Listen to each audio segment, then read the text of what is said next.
Shalom Bapak dosen dan teman-teman, saya Francisca Octavia Deku, NIM 01 2019 0055, kelas B semester 6, untuk memenuhi tugas mata kuliah metodologi penelitian.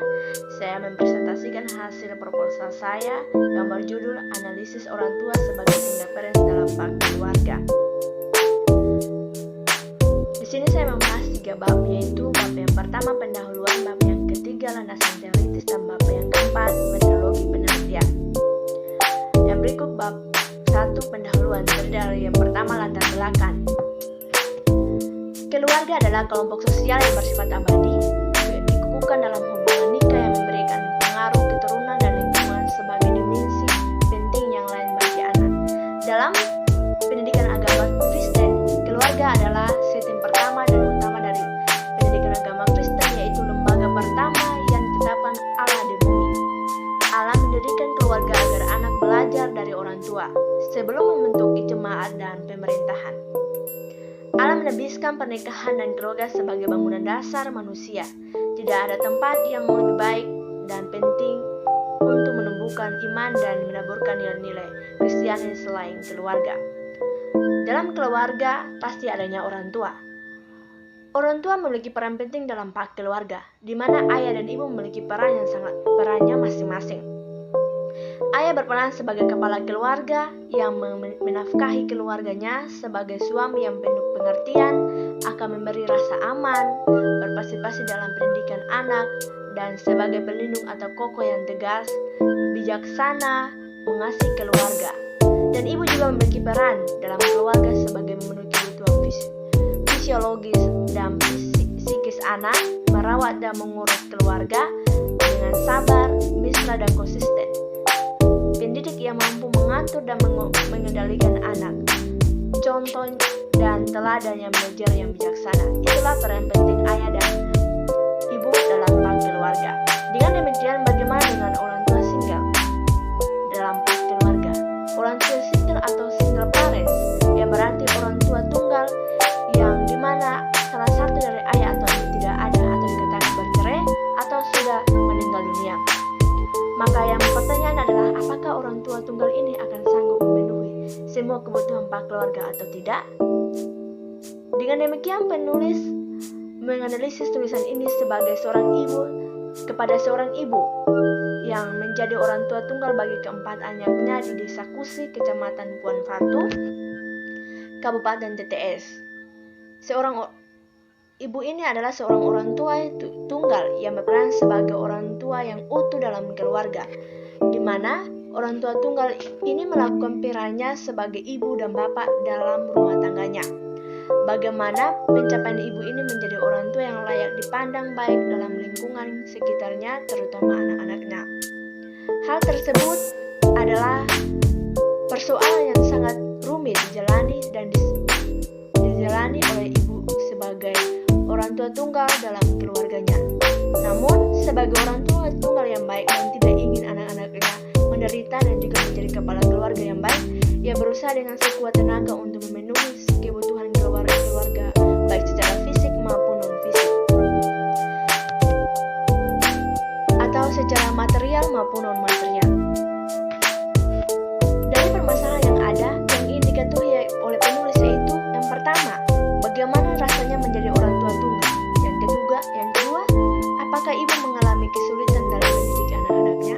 Yang ketiga, bagaimana cara ibu mengajarkan anak-anak nilai-nilai Kristiani? Dan yang keempat, bagaimana cara ibu memenuhi sebuah kebutuhan anak-anaknya? Dan yang kelima, apakah ibu merasa bahwa ibu sudah menjadi teladan bagi anak-anaknya atau belum? Sehingga melihat latar belakang yang di atas, maka penulis merasa tertarik untuk melakukan penelitian mengenai orang tua single parents.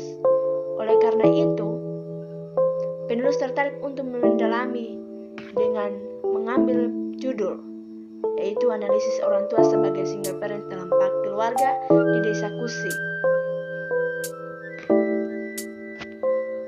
Yang bab 1 yang berikut, yaitu fokus masalah. Fokus masalah dari uraian latar belakang masalah di atas, maka penulis memfokus masalah ke dalam penelitian, yaitu analisis orang tua sebagai single parent dalam bab keluarga di Desa Kusi. Berikut rumusan masalah. Berdasarkan penjelasan latar belakang di atas, maka penulis menulis masalah yang terjadi menjadi acuan untuk melakukan penelitian, yaitu yang pertama, bagaimana orang tua single parents menjadi pak keluarga, menjalankan pak keluarga. Yang kedua, apakah yang menjadi masalah atau kendala yang dihadapi orang tua single parents dalam pak keluarga. Berikut tujuan penelitian. Tujuan penelitiannya adalah yang ada dua, yaitu yang pertama untuk mengetahui orang tua single parents menjalankan pak keluarga. Yang kedua, untuk mengetahui masalah atau kendala yang dihadapi orang tua single dalam pak keluarga. Yang berikut manfaat penelitian. Yang pertama, manfaat teoritis. Harapan penulis dalam melakukan penelitian adalah menjadi bahan referensi dalam mengembangkan dan menerapkan pendidikan agama Kristen keluarga sebagai orang tua single. Yang kedua, manfaat praktis. Yang pertama, bagi peneliti dapat menambah pengalaman juga wawasan agar tidak menyimpang dari pak keluarga. Yang kedua, bagi orang tua dapat memberikan perhatian dan kasih sayang yang cukup supaya pak keluarga dilaksanakan dengan baik.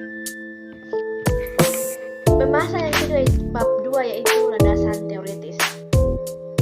Yang bagian pertama itu kajian pustaka. Penelitian terdahulu ada dua, yaitu yang pertama menurut Mari Padang 2017. Dalam penelitiannya itu berjudul Peran Single Parents dalam Menjalankan Fungsi Keluarga.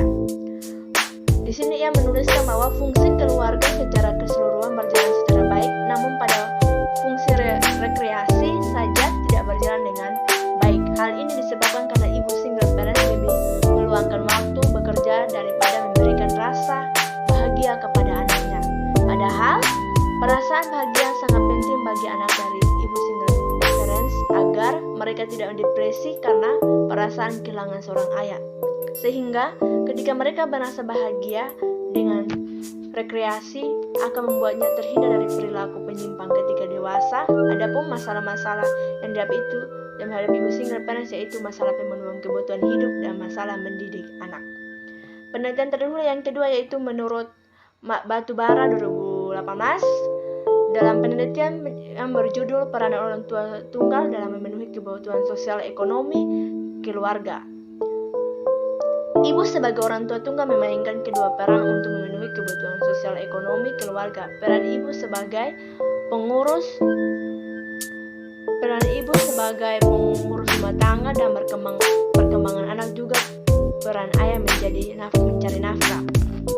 Kebutuhan ini meliputi kebutuhan fisiologis seperti makan dan minum, kebutuhan keamanan seperti pekerjaan dan tabungan yang dimiliki, kebutuhan dimiliki rasa dan cinta, kebutuhan harga diri, kebutuhan aktualisasi dari kebutuhan neurotik. Maka di sini juga karena peneliti menganalisis tentang orang tua sebagai single parents dalam keluarga. Dalam bab yang kedua, peneliti membahas tentang pengertian keluarga itu apa.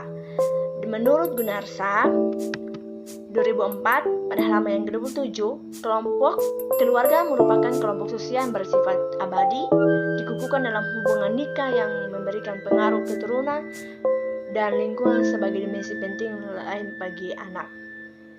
Dalam keluargalah manusia pertama kali belajar tentang arti kasih dan penerimaan, kerjasama, toleransi, solidaritas, keadilan, kebenaran, dan empati. Tuhan juga menghendaki agar pernikahan menjadi persekutuan yang hidup. Artinya, di dalam pernikahan tidak boleh dipakai untuk mencapai kepentingan pribadi. Pernikahan harus menjadi satu kesatuan persekutuan yang sejati. Jadi, dalam keluarga, sebelum adanya keluarga pasti adanya pernikahan, baru disatukan, maka terjadi namanya keluarga. Dalam keluarga ada orang tua, ada anak. Orang tua selalu mendidik anak-anaknya. Maka dari itu, di sini saya membahas tentang peran ibu dan peran ayah dalam keluarga. Peran ibu dalam keluarga yang pertama, memenuhi kebutuhan fisiologis dan psikis anak. Ibu selalu memberikan pelayanan yang terbaik buat anaknya, memberikan makan dan minum, selalu memperhatikan kebutuhan anaknya, apa yang mereka butuhkan. Dan yang kedua adalah merawat dan mengurus keluarga dengan sabar dan merasa dan mesra dan konsisten. Ibu selalu merawat keluarganya dengan sabar, dengan mesra, dengan konsisten. Dan yang ketiga adalah ibu sebagai pendidik yang mampu mengatur dan mengendalikan anak. Di sini anak lebih patuh kepada, memang anak patuh kepada kedua orang tuanya, ayah atau ibu, tetapi yang lebih dominannya adalah anak lebih patuh kepada ibunya, karena ibu yang selalu mengerti kebutuhan anaknya, selalu mengendalikan anaknya ketika anak melakukan kesalahan. Ibu selalu memberikan pemahaman yang terbaik buat anak-anaknya.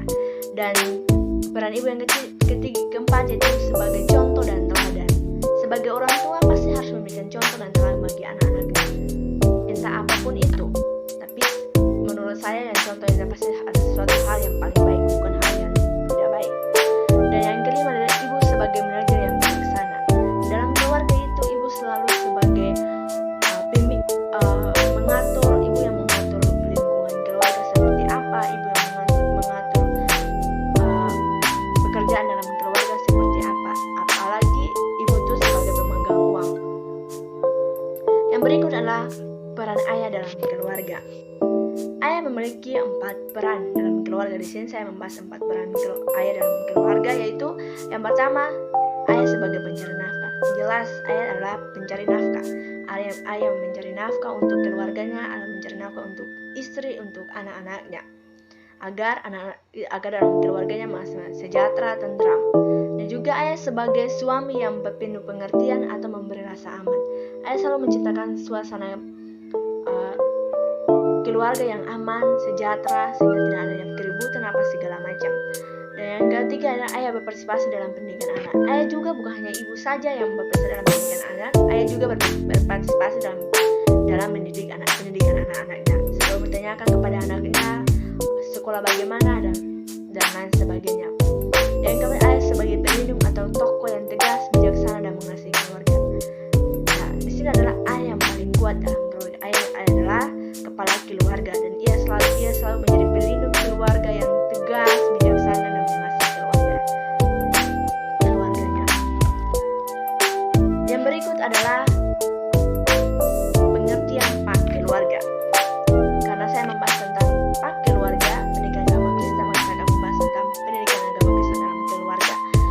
Keluarga adalah sebagai satu kesatuan pokok bagi seluruh masyarakat. Apabila keluarga kuat dan sehat, maka masyarakat umum pun juga akan kuat. Keluarga adalah suatu persekutuan yang terdiri dari orang-orang yang saling terikat oleh ikatan dan darah dan hubungan sosial yang kuat. Oleh karena itu, keluarga sebagai anugerah dari Allah yang ternilai dan harganya. Keluarga itu sebuah anugerah dari Allah yang tidak ternilai dan tidak terharga. Keluargalah tempat untuk semua pendidikan pertama diajarkan. Hal pendidikan pertama bagi anak-anak terjadi pada keluarga. Keluarga Kristen yang telah dikuasai oleh Tuhan Yesus, pasti keluarga itu akan menjadi taat dan kuat di dalam Kristen, merupakan suatu persekutuan antara anak-anak dengan orang tuanya yang sanggup menciptakan suasana Kristen sejati di dalam lingkungan mereka sendiri. Dengan demikian, pak dalam keluarga adalah pendidikan agama yang diajarkan oleh orang tua, baik itu ayah maupun ibu terhadap anak-anaknya. Pendidikan agama yang disampaikan juga tidak hanya verbalisme atau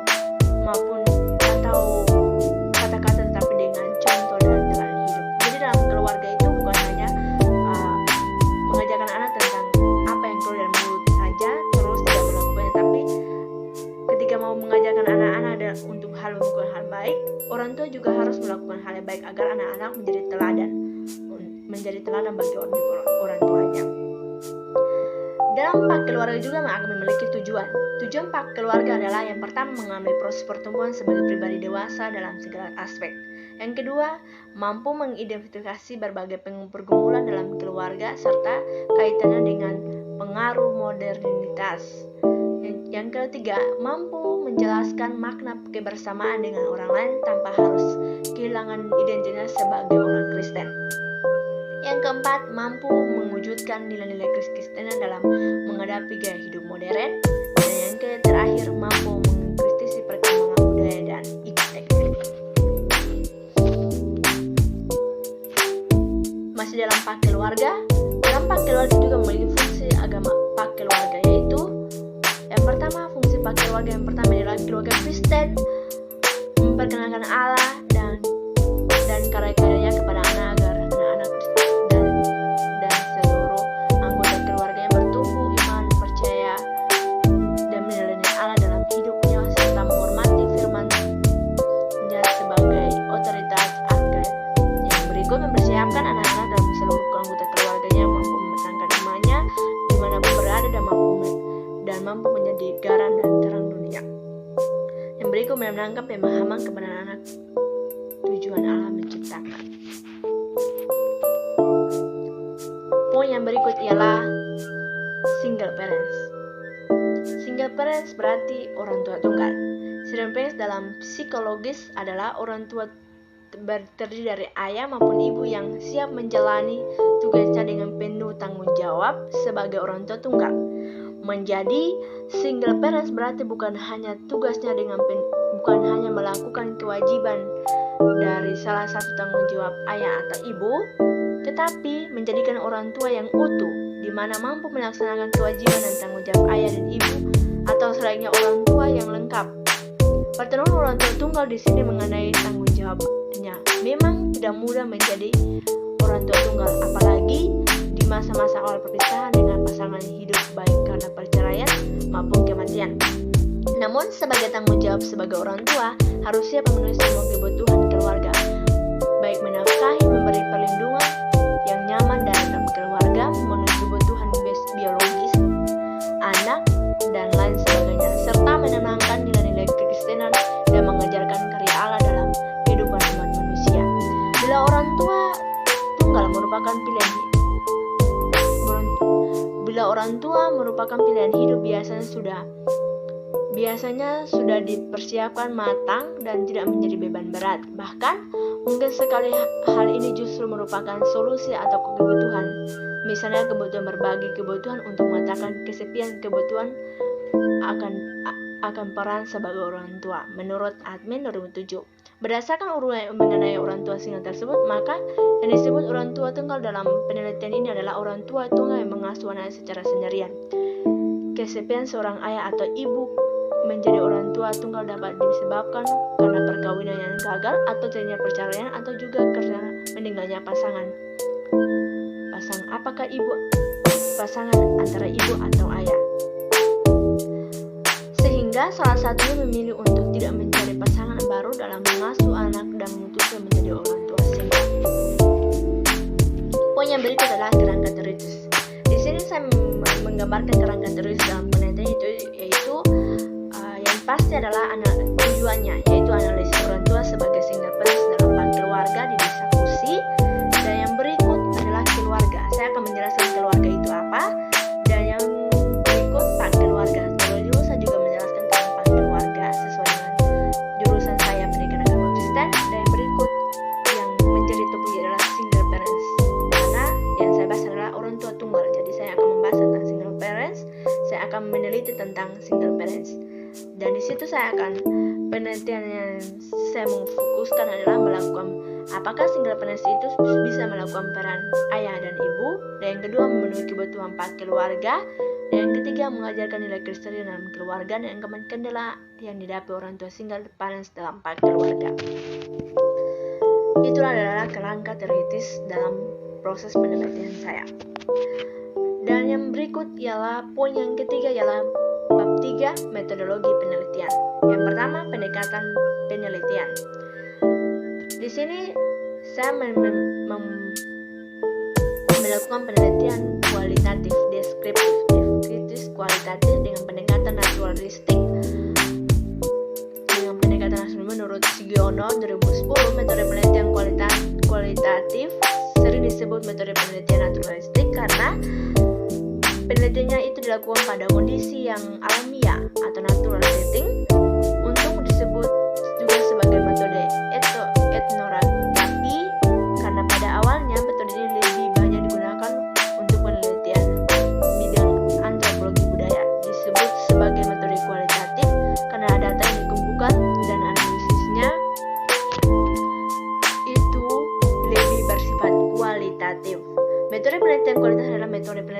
berlandaskan kepada eksperimen, di mana berlandaskan pada filsafat positivisme, digunakan untuk meneliti pada kondisi objek yang alami. Ulangi, metode penelitian kualitatif adalah metode penelitian yang berlandaskan kepada filsafat positivisme, digunakan untuk meneliti pada kondisi objek yang alamiah sebagai lawan yang ada. Eksperimen di mana peneliti sebagai konsumen kunci. Teknik pengumpulan data dilakukan secara triangulasi atau gabungan analisis data bersifat induksi dan atau kualitatif. Hasil penelitian kualitatif lebih menekankan makna daripada generalisasi. Berdasarkan pendapat ini, maka penelitian lebih cocok memilih pendekatan naturalistik untuk melihat analisis orang tua sebagai singa peres dapat keluarga. Bab 3 yang berikut ialah tempat dan waktu penelitian. Tempat penelitian itu dilaksanakan di diskusi berlokasi di Kabupaten TTS. Pemilihan lokasi penelitian dengan alasan fenomena atau masa tersebut terdapat di lokasi tersebut. Waktu penelitian akan pada Mei 2022. Yang berikut adalah subjek penelitian dan sumber data. Sumber penelitian dalam penelitian adalah seorang ibu di desa Kusi, dan sumber data menurut Suharismi Alikunta, sumber data adalah sumber data di mana data dapat diperoleh apabila peneliti menggunakan kuesioner atau wawancara dalam pengumpulan data. Maka sumber data tersebut responden yaitu orang merespon atau menjawab pertanyaan peneliti baik pertanyaan tulis maupun lisan. Jadi sumber penelitian dan sumber data yang saya lakukan terhadap seorang ibu yang ada di desa Kusi, dan saya melakukan sumber data dengan cara berwawancara kepada ibu yang ada di desa Kusi yang melakukan penilaian pertanyaan tertulis maupun lisan. Yang berikut adalah instrumen penelitian. Dalam penelitian akan digali oleh seorang instrumen penelitiannya itu digali oleh seorang ibu di desa Kusi. Untuk mendapatkan data tersebut, peneliti menggunakan sarana berupa alat tulis, buku catatan, alat perekam suara dan kacamata kamera dan lain-lain. Yang berikut teknik pengumpulan data. Teknik pengumpulan data terdiri dari 3, yaitu wawancara, observasi, dan dokumentasi. Yang pertama, wawancara adalah sebuah proses memperoleh keterangan untuk tujuan penelitian secara tanya dan jawab saat bertatap muka antara wawancara atau orang yang mewawancarai dengan atau tanpa menggunakan pedoman wawancara. Dalam penelitian ini, peneliti akan menyiapkan suatu daftar wawancara terlebih dahulu terdiri dari beberapa pertanyaan. Jadi saya melakukan wawancara kepada ibu yang ada di desa Kusi, dan sebelum itu saya menyiapkan pertanyaan terhadap bapak ibu di desa Kusi tersebut.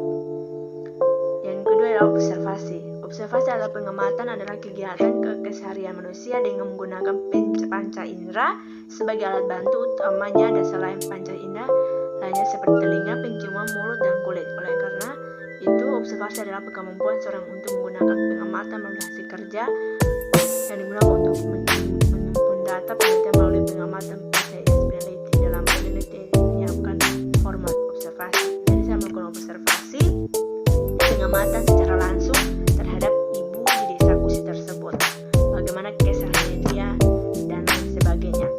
Yang ketiga adalah dokumentasi. Dokumentasi merupakan teknik pengumpulan data yang peneliti akan gunakan untuk berkaitan dengan data dokumen yang menunjukkan penelitian seperti data ibu tunggal dan alias masyarakat. Jadi saya melakukan dokumentasi terhadap ibu tunggal, terus anak-anaknya dan masyarakat sekitar. Yang berikut adalah teknik analisis data. Analisis data merupakan proses penyusunan data agar dapat ditafsirkan. Analisis data adalah sebuah proses yang dilakukan melalui pencatatan, penyusunan, pengolahan, penafsiran, serta menghubungkan makna data yang ada kaitannya dengan masalah penelitian. Ada pun langkah-langkah yang digunakan adalah sebab berikut. Yang pertama, data collection. Data collection yaitu proses memasuki lingkup penelitian dan melakukan pengumpulan data penelitian.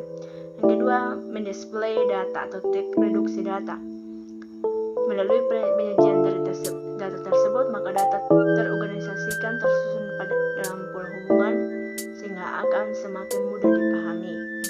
paparkan kesimpulan atau verifikasi. Kesimpulan awal yang dikemukakan masih bersifat sementara dan akan berubah bila tidak ditemukan bukti-bukti yang kuat yang mendukung pada tahap pengumpulan data berikutnya. Tetapi apabila kesimpulan yang dikemukakan pada tahap awal didukung oleh bukti-bukti yang valid dan konsisten saat peneliti kembali